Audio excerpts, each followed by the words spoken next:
Welcome back to the Daily Drum on WHUR and Sirius XM Channel 141. This is the Insight segment.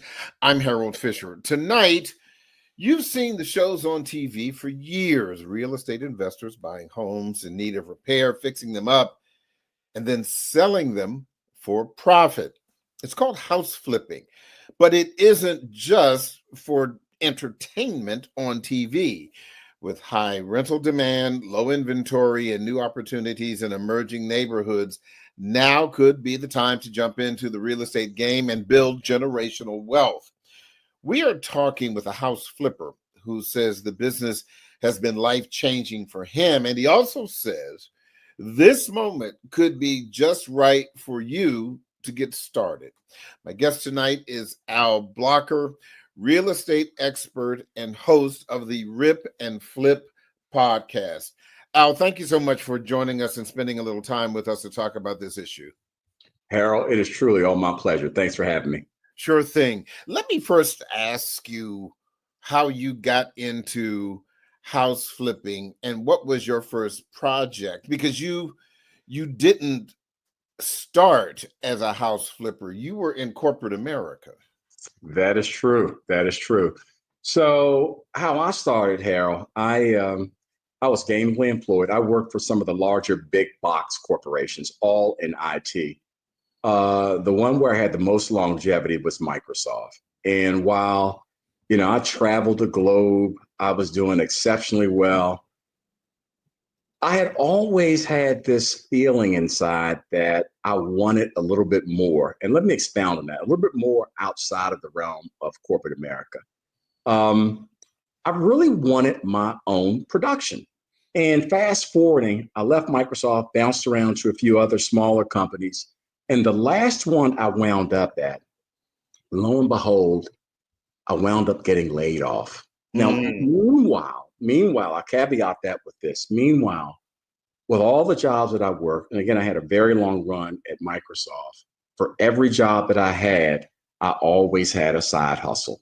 And the side hustle was always real estate. So I wasn't always into flipping. My initial entry point into real estate was as a landlord. So I had that in motion. So fast forwarding, when I got laid off, unlike a lot of other people that unfortunately that experience being laid off, you don't have anything to fall back on in terms of employment. I had real estate was in motion. So you know what I did? I said, you know what?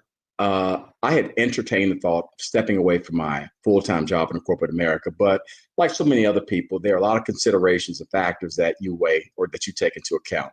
You don't have that steady check. You start to talk to other people and, you start getting mixed emotions and mixed feedback about you should do it, you don't, or you shouldn't do it. So nevertheless, I said, this is the most opportune time for me to jump into real estate, go all in. And that's what I did, Harold. I started with my first project that was in Temple Hills, Maryland, and that was probably 7 years ago. And that was a flip. So I really transitioned out of the rental space and into flipping. So I did my first flip. Not knowing much about it other than what I had seen on TV. I watched all the flip shows, and I was actually able to garner a lot of good information off of that. But this is how I got my first flip. There was a project or some construction going on across the street from me. And I went over and talked to the GC, and I told him, hey, listen, I'm thinking about doing a flip. Can I hire you for like one day so you can walk through and show me everything that I should be doing, perhaps things I should be staying away from, so forth and so on. So I paid that guy $150. And this was the general contractor. When you say general contractor, probably that's $150 I ever spent in my life. So all of that, it came full circle. I wound up flipping my first project in Temple Hills, Maryland, about 8 years ago. I walked away with a nice profit, over $50,000. It took me 3 months to do it. And you know what I said, Harold? I said, I think I'm on to something. So needless to say, I've done a multitude of flips since then and never looked back, no regrets, and going strong. Do you remember, I'm assuming this was it a single family house? It was a single family home. In fact, they're all single families that I do. Okay, so how much did you have to invest in that first house in Temple Hills to acquire it? That's a great question, and I'm glad you raised that. You asked that question rather, because when I look at any potential flip, there are a couple considerations that all would be flippers should take into consideration. You want to look at acquisition. All right. So for me, that one was, I think, about $300,000. Again, this is close to 10 years ago. The second thing you look at is your construction costs. Because if you're going to be flipping, that's what's really all about, right? You incur costs around acquisition, flipping. And the third thing I ask people to be mindful of and to factor into your overall equation is contingency budget. You should always have a contingency budget built in. So for me, the golden rule is about 10%. And what is a contingency budget? Well, rest assured, if you're in this business, things are going to happen that are unforeseen, unexpected, and you have to be able to allow for that coverage. And unfortunately, when things come up unforeseen in this business, there's usually a cost associated with it. So, right. So all that to say, acquisition, construction, and contingency are the three primary areas in terms of funding that you want to earmark for projects. So would you say that now is a good time to get into house flipping with interest rates as high as they are and tight inventory? Well, what I tell people is many financial experts would share the same sentiments around this, whether you're dealing with stocks, bonds, securities, things of that sort. Never try and time the market. You never try and do the market, right? You do your due diligence. Make sure it is a good situation for you to the best of your ability, and you go for it. So while interest rates they've been cyclical, to be honest with you. I mean, they're up a little bit, then they come back down. So you just have to go in with your best approach, making sure that your T's are crossed, your I's are dotted, that you are prepared to take on this journey. And trust me, it is a journey. So there is no best time or good time to go in. You go in because things shift quite often. So I look at the DC market right now. I had a place that was on the market for an extended period of time, much longer than I wanted it to be. What's an extended period of time? So that's a great question. So I think that you'll find that most people in this business, home flipping, you want to be in and out in 4 months, no longer than 4 months. Well, for this particular project, it was more like 12 months. But there are a lot of extenuating circumstances that factored into that. The market shifted. We had a new administration come in. Many would say consumer confidence isn't where it was perhaps a year or 2 years ago. So there are a lot of variables that one would take into account when you look at the market. You posted recently on social media about your latest project. Is this? And I was looking, and I can't remember. Was it the Kansas project? Yeah, that's what you called it the Kansas project. You called it the Kansas project. Why did you call it that? Well, I always give my projects a nickname, and when I started, it's always after a state. So there's no real rhyme or reason behind that. And I don't have any allegiance to any one state, whether it's Kansas, Colorado, Kentucky. It's just something that came across me, and I went with it. Okay, so that project that's the one that you sold for $1 million. Is that correct? That one actually is on the market right now. That one's on the market right now. Colorado is the one I think that you're talking about. Okay, the one that was, help me with my states, but I'm here. That's why I'm here. Right, that's why you're here. But the Colorado one was the one that you sold for $1 million. Correct. So, what was the acquisition for that project? Right. Originally, so acquisition was right around 600,000. 600, and so you walked away with what? That one was closer to 80. Yeah, 80. But so when we went in, the thinking was that the return on that investment will be over 125,000. But again, things shifted, and things played out in somewhat of an unfortunate way in terms of the return on that investment. But you know what? Even with that, not everyone's going to be a home run. You go in with high expectations. You go in with high expectations around margins, especially.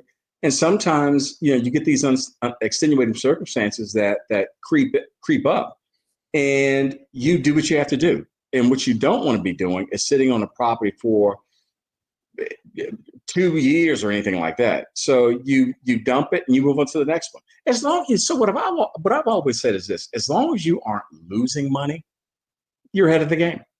Yeah. So the 80,000 in the example of the Colorado project, that was after all is said and done, contractors, subcontractors, everybody's paid.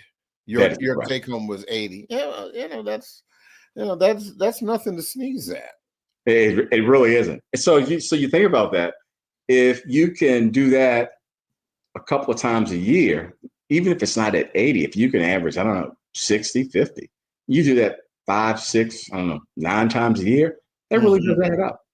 Yeah, Yeah, and that is the fascinating thing, because I would also imagine do you do one project at a time? I'm sure in the beginning you did, but now that you are established, have you ever done more than one at a time?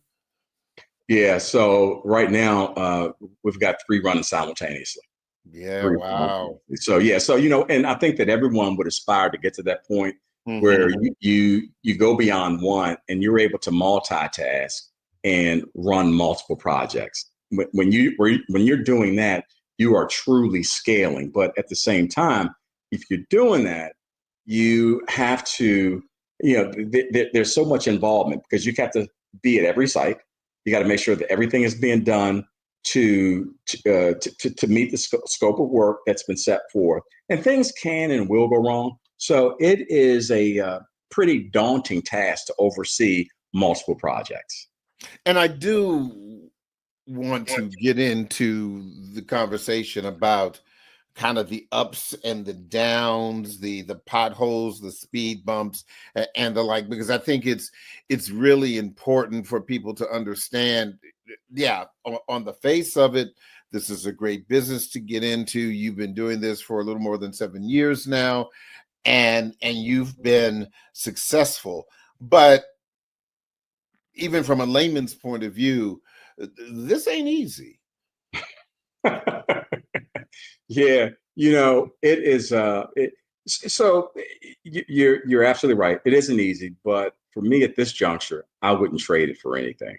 And what you'll learn, everything is pretty much a teachable moment in this business. You make a lot of mistakes, but it comes with the territory. It isn't easy from a couple of standpoints. Just overseeing the day-to-day activity of a project. I mean, you have to oversee your workers, materials, you got to meet timelines, deadlines, all of those things. And this is fundamentally a business this is what I do. This is my livelihood. So I have to make sure that everything is running as it should be. I've got payroll, right? All of these things. So it didn't start out this way. I started out doing it on the side. But again, having stepped away from corporate America, I bit into a big elephant. But again, wouldn't trade it for anything. But it isn't easy. And you have to be organized. I use different software programs to make sure that I'm on top of my game and that there are no lapses along the way. Al, I've got to take a break in just a bit, but for those who are interested in finding out more about your podcast, more about the work that you're doing, how can they find you on social media, on the web? So on Instagram, you can look me up at Rip and Flip Podcast. My actual podcast, you can find me at Rip and Flip with Al Blocker, or you just simply type in Al Blocker Podcast. You'll get all sorts of hits. My email is Rip and Flip Podcast, Rip and Flip with Al Blocker, at gmail.com. Okay.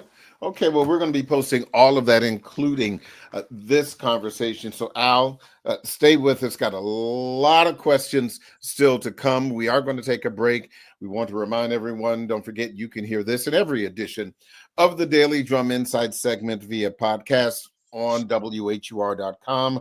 The original Quiet Storm with Raheem Devon is next on WHUR. We continue this conversation on Sirius XM channel 141 in just a few seconds. Welcome back to the Daily Drum on Sirius XM channel 141. I'm Harold Fisher. We continue our conversation about house flipping as a real estate investment. My guest is Al Blocker. He's a real estate expert and he's host of the Rip and Flip podcast. Before the break, I was, talking about, some of the ways that you have kind of learned your way through, and particularly as it relates to the DMV. Which areas do you believe are the hottest for home flippers? Is it DC, Prince George's, Northern Virginia, Montgomery? What do you say? Well, it's interesting. I pretty much had activity in all of the above. But what I found is that DC, the price points are a little different, a little bit more aggressive, a little higher in DC. So margins are typically better in Washington, DC proper. However, when I started out in Prince George's County, and the entry points for acquisition is, I don't want to say much less, but it is less than the entry points in DC. But the margins can be pretty decent, but not as hefty as Washington, D.C. Okay. So here's the big thing that I think a lot of people are also interested in. How do you finance this for those who may not have had corporate experience, may not have a lot of money tucked away? How do you fund the acquisitions? Harold, so whether it be through social media, my podcast, or people just reaching out to me directly, that is probably the number one question that I get. Al, I've identified a property. How do I finance it? So let me give you a couple of examples of what's available to the general public, regardless of what your capacity is. You can use your own money. So for those that have worked a job for an extended period of time in corporate America, and you had a 401k, you had some type of savings, you can leverage your own money. That's number one. Number two, you can go through your local bank. Banks, they make loans available too. That's the second one. The third is hard money. I recently, in hard money, people that are looking for hard money, I don't know why they call me, but they ask me about hard money, assuming that I've done hard money or I do hard money. Now, what is hard money? Hard money is going the untraditional way to get money, but they charge you more money. Hard money, there isn't as much red tape as opposed to going to, I don't know, a Truist or a Wells Fargo. They put you through a pretty extensive criteria. They want to see your W-2s. They want to know how long you've been working. They want to know what your assets are, things of that sort. In hard money, they don't look at all of those things, but the interest rates for what they charge for that money is pretty significant. And for some, it works out. So the other route you can take is, you can do a JV, a joint venture. And what a joint venture is, for those that aren't aware, is you might partner with someone. And typically with a joint venture, it's when two or more people come together to take on a real estate project. And most often, one has the financial capacity and the other has the wherewithal and the know-how to get the job done. So if that can work for you, I would encourage doing a JV. And I've actually done a JV many moons ago, and it actually worked out pretty good. So I say all that to say that those are the different vehicles that are available to people in terms of financing a project. I would imagine you do cash. If you got cash, I left out cash. If you have the capacity to do cash, you can pay all cash for it as well. I would imagine you would recommend not going to see The Neighborhood Godfather. Yeah, somebody making you an offer you can't refuse. yeah. But so Harold, I'll say this. I know folks who that's all they do is hard money, and it works out well. And here's probably the biggest downfall to that is this: when you do hard money, most often you pledge that house as security. So what does that mean? If you default on that payment, that lender, they take the house and you lost all your money along the way. So I say that to say this, you want to make sure you know what you're doing, that you're aligned with the right team to get in and to get out. And most often these hard money lenders, they give you a run of 12 months to get the project completed. And I would say by all accounts, anybody that's doing a home flip, a house flip, you should have it finished within a year's time. However, I go back to how we sort of preface this conversation. You can find yourself in a situation where you're in the house and you're out within 3 months. But if the market shifted and things are sitting, things just aren't moving, and you get closer, to 10 months, 10 months becomes 11 months, then you're at 12 months, you start to get a little uncomfortable, right? Because they start to charge you interest and penalties and you get in default, things of that sort. So just know what you're doing. Talk to people that have, if you're going the hard money route, I would advise that you align yourself with someone that can give you some prescriptive guidance around, the ups, the downs, the do's and the don'ts in hard money lending. So how do you find a particular house to flip? And when you find one, even before you purchase it, do you kind of walk in and are there some red flags that make you say, this is not the one? Yeah. So for me, I will say this. When I started out, the approach that I took, I was doing what pretty much everyone else is. I was simply going into the MLS and looking for properties that met my financial criteria. The location was important as well. But now, as you can probably imagine, I'm at a point, things have shifted for me. And what I mean by that is this: people actually reach out to me quite often. I've got different sources that bring me properties that are key here. Key point, they're off market. So I'm not really competing with other people. They give me first dibs and say, Al, if you want it, it's yours. Now, Harold, I caveat that with this. In those situations, you have to move fast. You have to move fast because these people are trying to unload the properties. And if you are heen and hawing, you're sitting on it for 24, 48 hours, you know what they're going to do? They're going to go to the next person, the next people, whatever. And typically, people that are coming to me, they've got a Rolodex of folks that they know are in the market and can move pretty quickly. So to answer your question, now properties actually come to me. And I've got a pretty good network. It's actually worked out extremely well. In fact, I'm at a point now where I don't have the bandwidth to take on everything that's coming to me now. So anything that I'm not interested in, I'll refer someone else or just tell them thanks, but no thanks. So when you walk through or you see a property that you may be interested in buying to flip it, are there red flags? Are there items or things that you may see that make you say this isn't the one, that it's going to be too much work, it's a money pit? Not so much, Harold, because be mindful or remember this. For what I do, I go in and we rip out everything. We completely gut the house. So that's a great question you asked. So if I were to run into a situation where I saw severe foundational issues, I would probably walk. Right. I would walk. But cosmetic stuff, like you, for example, you may walk in a house and you see holes throughout the first floor, all the walls. You'll go, this place is a nightmare.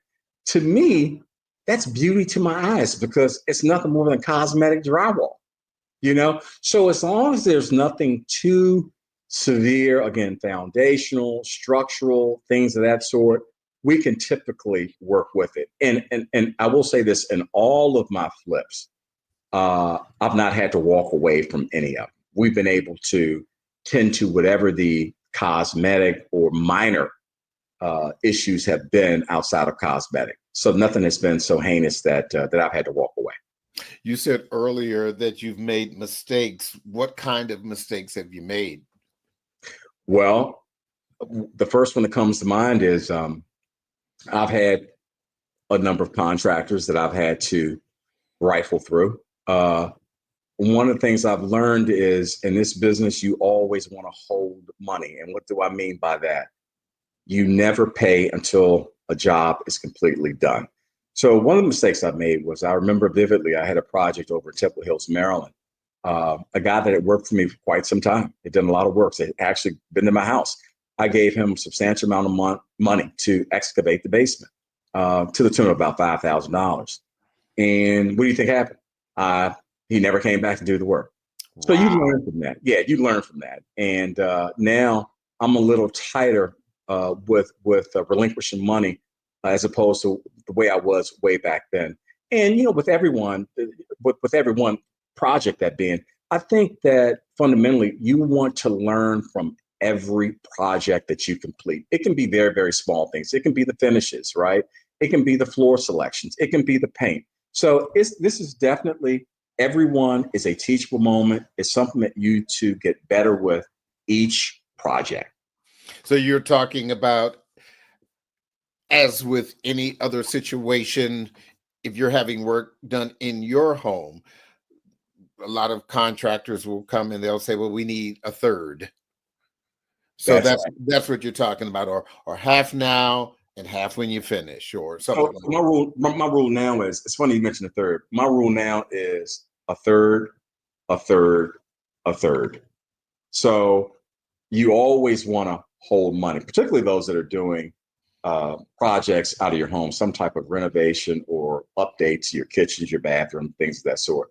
Yeah, a third, a third, a third is a safe route to take, because with that first third, they're going to get the materials, they're going to start on the project.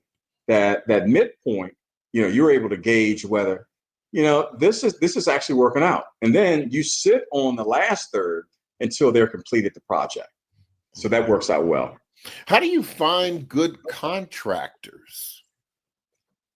Well, as I just mentioned, and unfortunately, when I started out, I had to learn the hard way. Who the ones that I thought were good, and I'm not throwing my contractors on the bus for those, certainly I'm not speaking on behalf of all my contractors, but I had some good ones out there and I had some bad ones out there. And when you get good ones, you want to hold on to them. And there's a key to that. The key to holding on to a good contractor or good contractors is you got to keep them busy, right? You build a rapport with them. So my contractors now, like, I don't need to offer that much guidance as I did like 5 years ago, right? And what I mean by that is this: they know exactly the plumbing layout. They know the fixtures that I'm looking for. They know my paint colors. You know what I mean? They know that they'll be paid on time. But even still, you run into, or I run into situations where I need to pull them aside sometimes. And it's not to a beat down or anything like that. Is they may have missed something that I pointed out that they didn't do. So again, having a rapport, having a relationship, you simply work it out. They get it addressed and we keep things moving. Mm-hmm. How do you determine the quality of what you're putting into the house beyond just basic?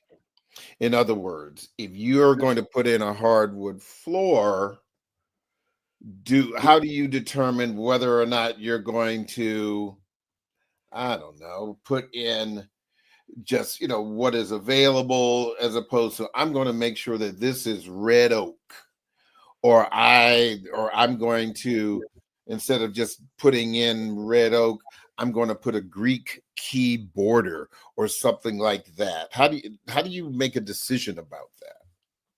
Yeah, that's great. Great question. So for me, for anyone considering getting into home flipping, I mean, this is it's more to home flipping than just hiring a crew to flip the house.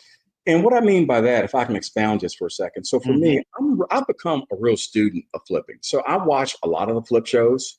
right? And the question you ask is paramount in really making sure that your final product, it appeals to the masses, right? And what I mean by that is this: I tend to try and go with things that are trending. Well, what's trending right now, right? The wider plank floors, those are trending, right? Light colors are trending. The open concept is trending. And I learned that by looking at comparable homes that are on the market, right? I'm always looking at competing inventory out there, right? I've worked with stagers before, so I'm having regular conversations with stagers. I'm having regular conversations with agents because you want to make sure that your product, when it's nearly done or done, that it's going to be hot and marketable. Otherwise, you're going to be sitting for an extended period of time. Hmm. So, what do you say to people who may suggest that with we've got gentrification, that these are that investors are just kind of scooping these up, harming the housing market for home buyers who are actually looking for a place to buy a home and to live in it and not flip it. Yeah. So, and I've heard that quite often, but Okay. at the end of the day, I think that for anyone that is in this space of home flipping, you are fundamentally improving the neighborhood by investing your time, your money, your resources to improve and increase the property value. There's not been a single occasion where I've done anything, or even my peers that are in flipping. This is all about obviously trying, you do this to command top dollar, but at the same time, you add a lot of value to the neighborhood. You really and truly do by increasing the property values on that immediate street or in close proximity to where you've completed your project. When you talk about profit margins, for example, I was just this weekend, I was in one of the big box hardware stores looking for dowel rods.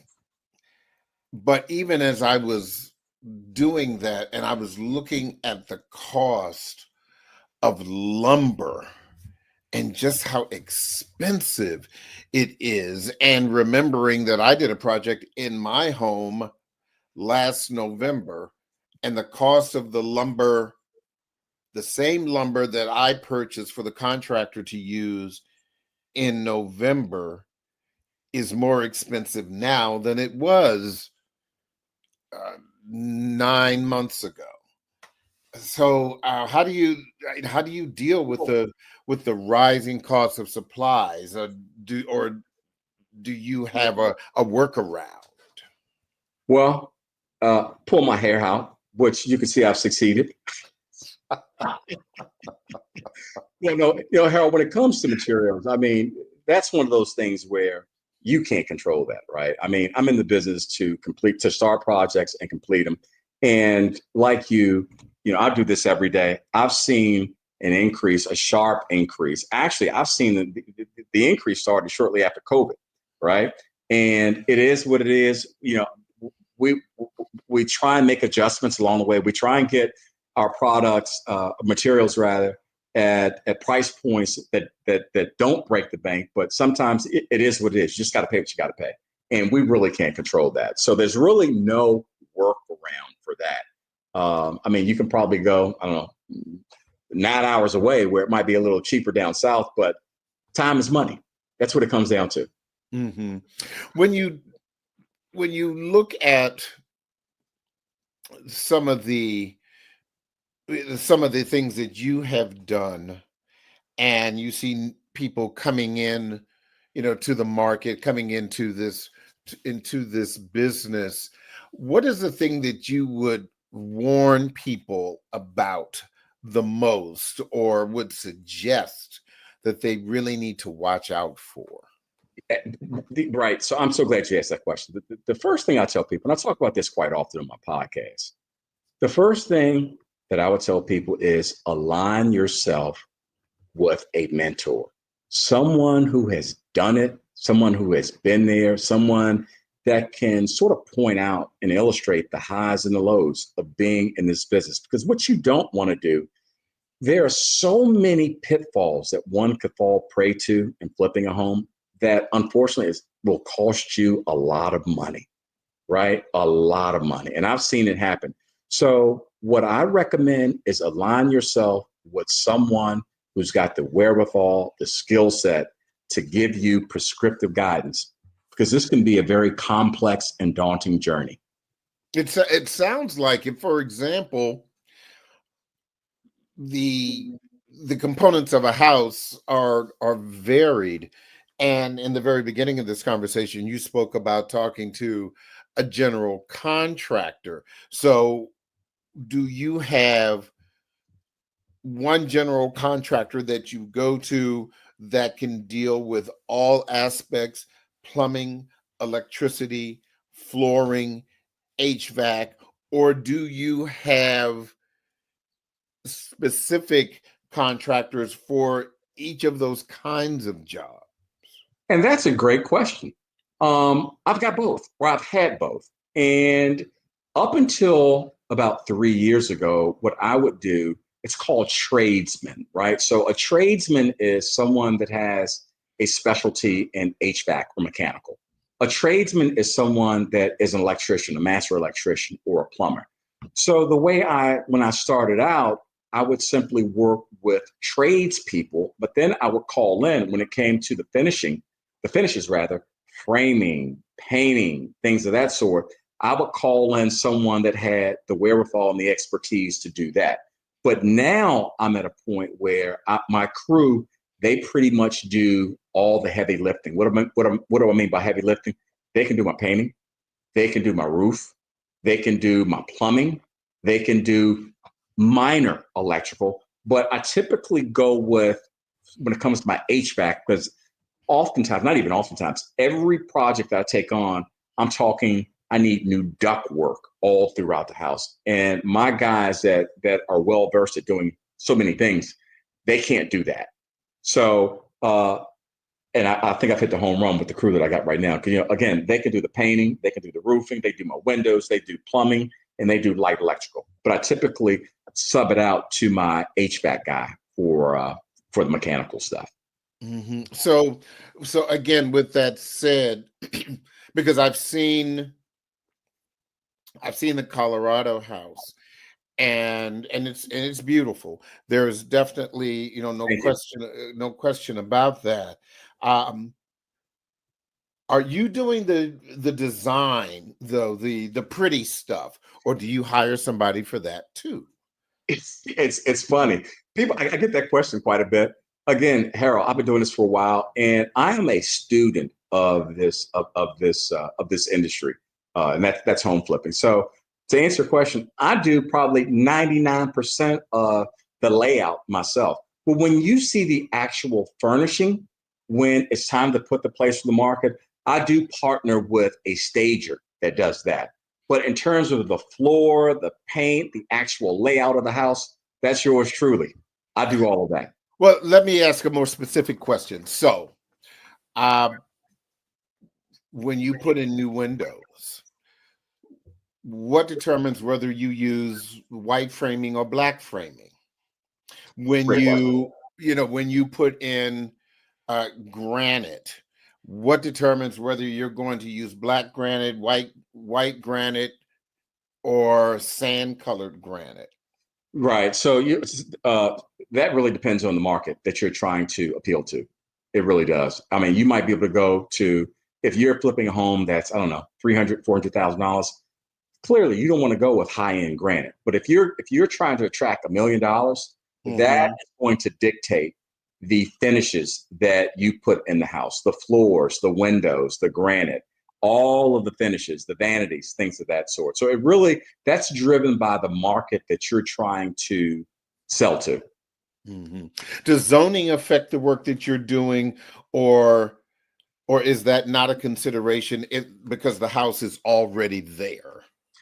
I've never had an issue with zoning, but if you want to talk permits, how permits can affect the overall flow of your project, that's a different conversation.